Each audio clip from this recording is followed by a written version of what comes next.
ஆண்டவர் இயேசு கிறிஸ்துவில் பிரியமான சகோதர சகோதரிகளே, கிறிஸ்துவின் சமாதானம் உங்களோடு இருப்பதாக. ஆண்டவர் இயேசுவினுடைய இன்றைய இறைவாக்கு மழை பொழிவினுடைய இறுதி வாக்குகள். என்னை நோக்கி ஆண்டவரே ஆண்டவரே என்று சொல்பவர்கள் எல்லாம் விண்ணரசுக்கு சேரமாட்டார்கள், மாறாக கடவுளின் கட்டளைப்படி நடப்பவர்களே கடவுளின் வார்த்தையின்படி நடப்பவர்கள். இந்த வார்த்தையின்படி நடப்பவர்கள் எப்படி இருப்பார்கள் என்பதையும் சொல்கிறது. பாறை மீது கட்டப்பட்ட வீடு, மணல் மீது கட்டப்பட்ட வீடு. மணல் மீது கட்டப்பட்ட வீடு எது? இறை வார்த்தையை கேட்டும் கேட்காமலும் அதற்குரிய அர்த்தத்தையும் அதற்குரிய ஆழத்தையும் யோசிக்காமல் ஏனோதானோ என்று மேலோட்டமாக கேட்டுக்கொண்டு பாதி காதில் விழுந்து பாதில் காதில் விழாமல் உள்ளுக்குள் அதை நுழைய விடாமல் நானும் இறைவார்த்தையை கேட்டேன் என்று சொல்லிக்கொண்டு செல்லுகின்ற மனிதர்கள். வெளி அடையாளத்தில் அவர்கள் கடவுளின் வார்த்தையை கேட்பவர்களாகவும் கிறிஸ்துவ மதிப்பீடுகளை கடைபிடிப்பவர்களாகவும் அவர்கள் இருப்பார்கள். ஆனால் உள்ளுக்குள் கிறிஸ்துவை நேசிக்கின்ற பழக்கம்,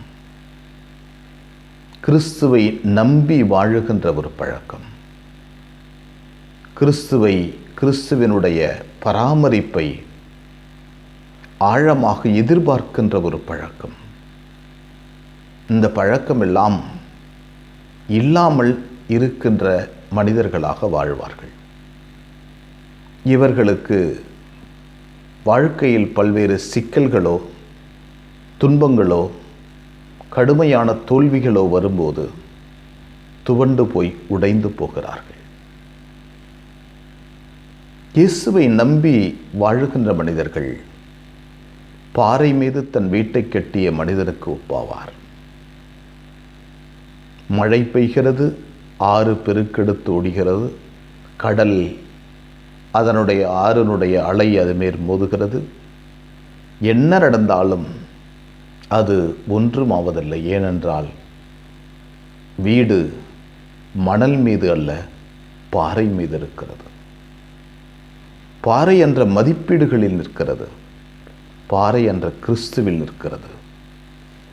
இந்த கிறிஸ்துவில் நிற்பதனால் கடவுளுடைய சக்தி, அவருடைய இரக்கம், அருள் இந்த மனிதர் மீது பொங்கி வருகிறது.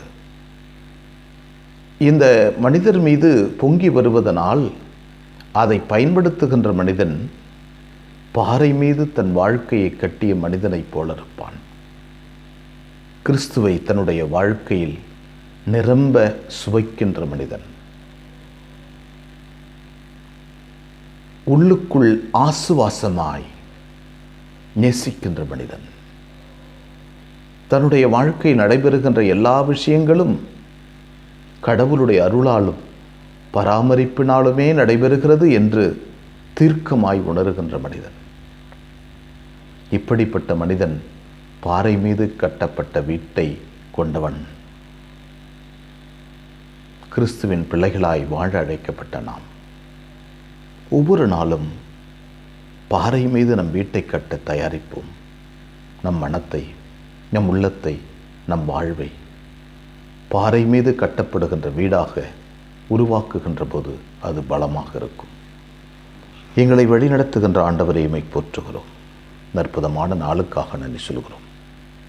நீர் எங்களுக்கு கொடுத்த வரங்களுக்கு நன்றி, ஆசீர்வாதங்களுக்கு நன்றி, கொடைகளுக்கு நன்றி. ஆண்டவரே, வழியோரத்தில் விழுந்த விதையைப் போல, பாறை மீது விழுந்த விதையைப் போல, முட்செடிகள் நடுவே விழுந்த விதைகளைப் போல நாங்களும் இருக்கிறோம். முதருளை தாரும். இந்த பகுதிகளை எல்லாம் களைந்து எறிந்துவிட்டு நல்ல நலமாய் நாங்கள் வாழ்ந்து உமக்கு பலன் கொடுக்க வரம் தாரும். அன்னை மரியே, எங்கள் அன்பு தாயே, உம் திருமகனிடம் எங்களுக்காக இடைவிடாது பரிந்து பேசும். ஆமென்.